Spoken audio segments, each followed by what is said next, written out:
சென்னை மாநகராட்சி மாமன்ற கூட்டம் மேயர் பிரியா தலைமையில் நடைபெற்றது. அண்மைச் செய்தியாக பார்த்து வருகிறோம்.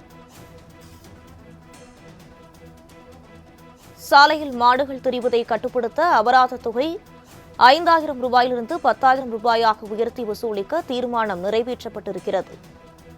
மதிமுக மற்றும் காங்கிரஸ் உறுப்பினர்கள் மத்திய அரசின் பட்ஜெட் நகலை கிழித்தெறிந்ததால் அங்கு பரபரப்பு ஏற்பட்டிருக்கிறது.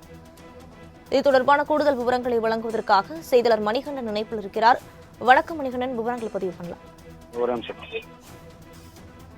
வணக்கம். சென்னை மாநகராட்சிக்கான மாதாந்திர மாமன்ற கூட்டம் இன்று காலை 10 மணிக்கு சென்னை ரிப்பன் பில்டிங்கில் உள்ள மாமன்ற கூட்ட அரங்கில் தொடங்கியது. பல்வேறு முக்கிய தீர்மானம் இந்த கூட்டத்தில் நிறைவேற்றப்பட இருந்தது. அந்த நிலையில கடந்த மாதம் வெளியிட்டிருந்த மத்திய அரசின் பட்ஜெட் நிதிநிலை அறிக்கையை மாமன்ற உறுப்பினர்கள் அதற்கு எதிர்ப்பு தெரிவிக்கும் விதமாக கிழித்து எரிந்து அந்த கூட்டம் துவக்கத்திலேயே ஒரு சலசலப்பை ஏற்படுத்தியது. மதிமுக மற்றும் காங்கிரஸ் கட்சியை சேர்ந்த உறுப்பினர்கள் பட்ஜெட்டின் நகலை கிழித்து மன்ற கூட்டத்தின் முன்பே வீசியிருந்தனர். அதற்கு அடுத்தபடியாக மறைந்த பகுஜன் சமாஜ் கட்சியின் மாநில தலைவர் ஆம்ஸ்ட்ராங் மரணத்திற்கு இரங்கல் தெரிவிக்கும் விதமாக கூட்டத்தில் இரங்கல் தீர்மானம் நிறைவேற்றப்பட்டு மேயர் பிரியா உட்பட அனைத்து உறுப்பினர்களும் 2 நிமிட மௌன அஞ்சலி செலுத்தினர்.